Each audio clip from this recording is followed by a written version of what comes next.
Hello students, तो आज मैं आपको बहुत ही मोस्ट इंपॉर्टेंट क्वेश्चंस बताने वाला हूं। क्लास 10 सीबीएसई का जो आपका एग्जाम होने वाला है इस बार, मोस्ट इंपॉर्टेंट क्वेश्चंस है। मैं आपको जो भी क्वेश्चन बताता हूं वो सारे क्वेश्चंस इंपॉर्टेंट होते हैं, तो पूरे वीडियो को ध्यान से देखिएगा। तो देखिए ये क्वेश्चंस है जो कि काफ़ी इंपॉर्टेंट है और एग्जाम में कई बार पूछा जा चुका है। देखिए, if cot theta equal to 15/18 then evaluate 1 + sin theta into में 1 - sin थीटा अपॉन में है 1 + cos थीटा इंटू में 1 - cos थीटा। इसको आपको सॉल्व करके आंसर लाना है। देखिए बहुत ही सिंपल है, ध्यान से देखिएगा, आपको बिल्कुल अच्छे से समझ में आएगा। देखिए यहाँ पर सबसे पहले हम लोग गिवन टर्म्स को लिख लेते हैं। जैसे मैं आपको बताता हूँ वैसा ही आपको एग्जाम में भी सॉल्व करना है। तो देखिए यहाँ पर गिवन टर्म्स है आपका cot थीटा इक्वल टू 15/8। तो cot थीटा का टी रेशियो क्या होता है? tan थीटा का होता है p/b, तो cot थीटा का हो जाएगा b/p। b अपॉन में p होता है cot थीटा का।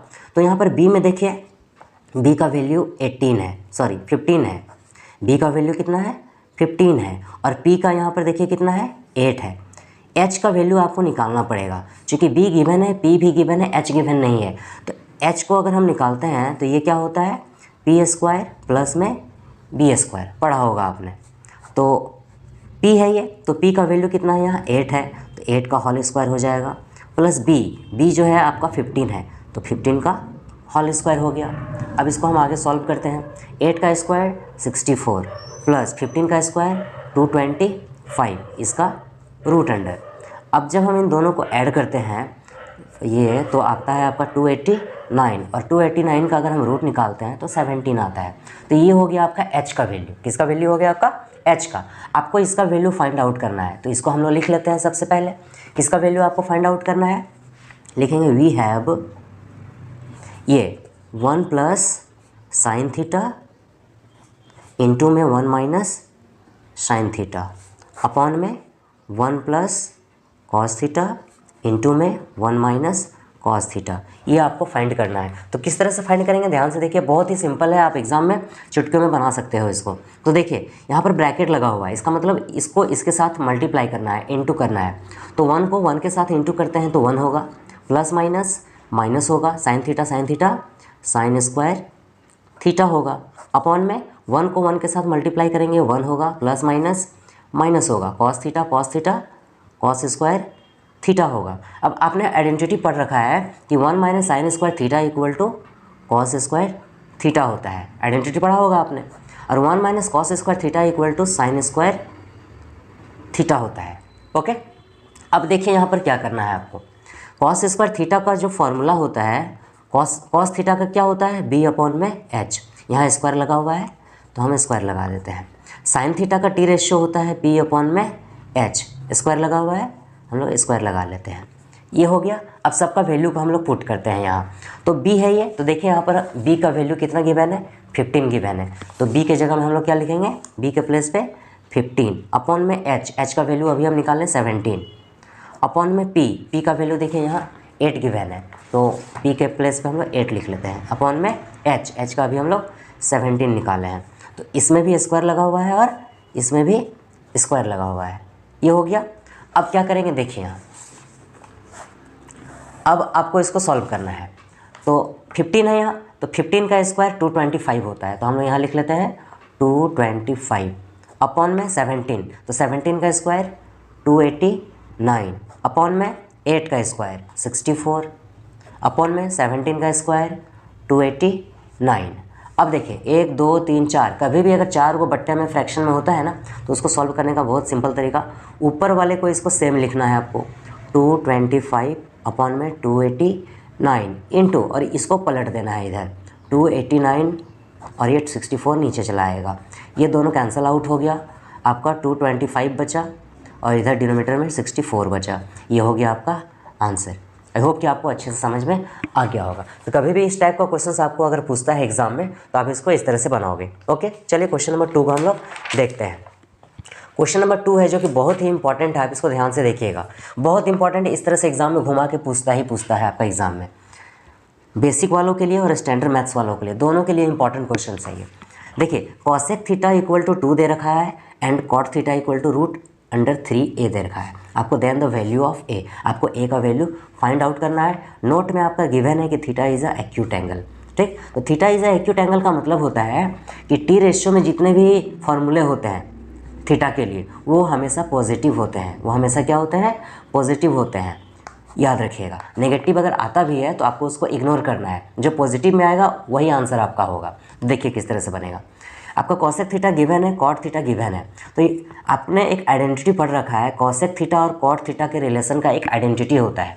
क्या होता है वो देखिए, we have 1 plus cot square theta equal to cosec square theta. ये आइडेंटिटी आपने पढ़ा है, एनसीईआरटी में भी गिवन है, आपका दिया हुआ है एनसीईआरटी के बुक में। तो 3 आइडेंटिटी मेन होता है, उसमें से एक आइडेंटिटी ये है 1 plus cot square theta equal to cosec square theta.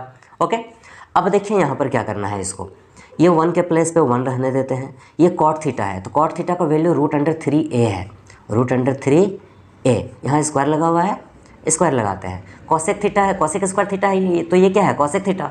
तो कॉसेक थीटा का वैल्यू जो है ना, ये कॉसेक थीटा का 2 दे रखा है, 2। यहाँ स्क्वायर लगा हुआ है, स्क्वायर लगा लेते हैं। तो कॉट थीटा का भी वैल्यू पुट कर दिए, कॉसेक थीटा का वैल्यू पुट कर दिए। अब इसको सॉल्व करके ए का वैल्यू निकाल लीजिए। 1 प्लस √3 का स्क्वायर लगा हुआ है तो 3 होगा। √3 का स्क्वायर क्या होता है, 3 होता है, और ए स्क्वायर का ए स्क्वायर ही होगा, और 2 का स्क्वायर 4 होगा। तो 3a स्क्वायर इक्वल टू 4, ये प्लस में 1 इधर आया तो माइनस में 1 होगा। तो 3a स्क्वायर इक्वल टू, दोनों को सब्ट्रैक्ट करेंगे तो 3 आएगा। तो a स्क्वायर इक्वल टू 3, और ये 3 को नीचे लुढ़का देंगे, 3 1 जा 3, 1 टाइम में कट गया ये। तो क्या हो जाएगा, ये देखिए a स्क्वायर इक्वल टू 1 आ गया। तो a इक्वल टू √1, ये स्क्वायर हटेगा तो क्या लगेगा, रूट लगेगा, बट ये पॉजिटिव और नेगेटिव दोनों होगा चूँकि रूट में लगा है ये।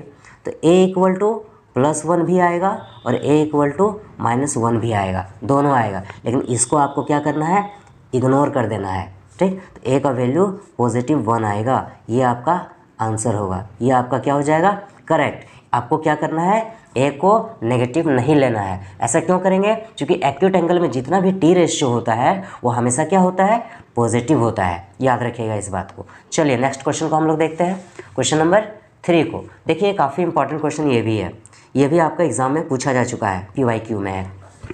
√3 tan theta equal to 1, then the evaluate of cos square theta minus sine square theta. तो देखिए किस तरह से बनेगा। सबसे पहले हम लोग गिवन टर्म्स को लिख लेते हैं।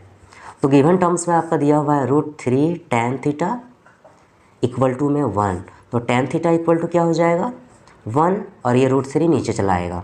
तो tan थीटा इक्वल टू होता है P/b, यानी P का वैल्यू 1 है, P का वैल्यू कितना है, 1 है, और B का वैल्यू √3 है। H गिवन नहीं है, तो H आपको पहले निकाल लेना पड़ेगा। तो H किस तरह से निकालते हैं, तो H इक्वल टू होता है P स्क्वायर और प्लस में B स्क्वायर। तो देखिए यहाँ P है ये, तो P का वैल्यू 1 है, प्लस B है ये √3 है। आपको एग्ज़ाम में भी इसी तरह से सॉल्व करना है सारे क्वेश्चंस को। अब इसको सॉल्व करते हैं, 1 का स्क्वायर 1 प्लस √3 का स्क्वायर 3, दोनों को ऐड करते हैं तो 4 आता है, और 4 का रूट 2 निकलता है। तो ये हमारा 2 निकल गया, H का वैल्यू। आपको फाइंड आउट क्या करना था, आपको ये फाइंड करना है, ठीक। वी हैव क्या हो जाएगा, cos square theta minus sine square theta. तो कॉस का होता है B/H, स्क्वायर लगा हुआ है, माइनस साइन का होता है P/H, स्क्वायर लगा हुआ है। B का वैल्यू कितना आया है, देखिए B का वैल्यू आपका √3 है। B का वैल्यू कितना आया, B का वैल्यू √3 है, अपॉन में H अभी हम निकालें 2, स्क्वायर लगा हुआ है, माइनस में P, तो P जो है वो 1 गिवन है, अपॉन में H अभी हम निकालें 2 आया था, ये स्क्वायर लगा हुआ है यहाँ पर, ओके। अब देखिए क्या करेंगे, √3 का स्क्वायर 3 होता है, 2 का स्क्वायर 4 होता है, माइनस 1 का स्क्वायर 1 होता है, और 2 का स्क्वायर 4 होता है। दोनों का एलसीएम लेते हैं तो 4 आएगा, 4 से 4 कैंसिल, 3, 4 से 4 कैंसिल होगा, 1 आएगा, तो आपका 2/4 आएगा। 2 1 जा 2, 2 2 जा 4 कटेगा ये, तो आपका 1/2, ये आपका आंसर हो गया। तो आई होप कि आपको ये तीनों क्वेश्चन अच्छे से समझ में आ गया होगा। तो इन तीनों क्वेश्चंस को अच्छे से कर लेना, और चैनल को सब्सक्राइब जरूर कर लीजिएगा, क्योंकि मैं आपको इस चैनल पर जो भी क्वेश्चंस बताता हूँ वो सारे क्वेश्चन सिलेक्टेड होते हैं और बहुत ही इंपॉर्टेंट होते हैं, और उस टाइप के क्वेश्चन एग्जाम में पूछे जाते हैं। ओके, तो चलिए मिलते हैं फिर हम लोग मोस्ट इंपॉर्टेंट क्वेश्चन के साथ नेक्स्ट वीडियो में। तब तक के लिए थैंक यू।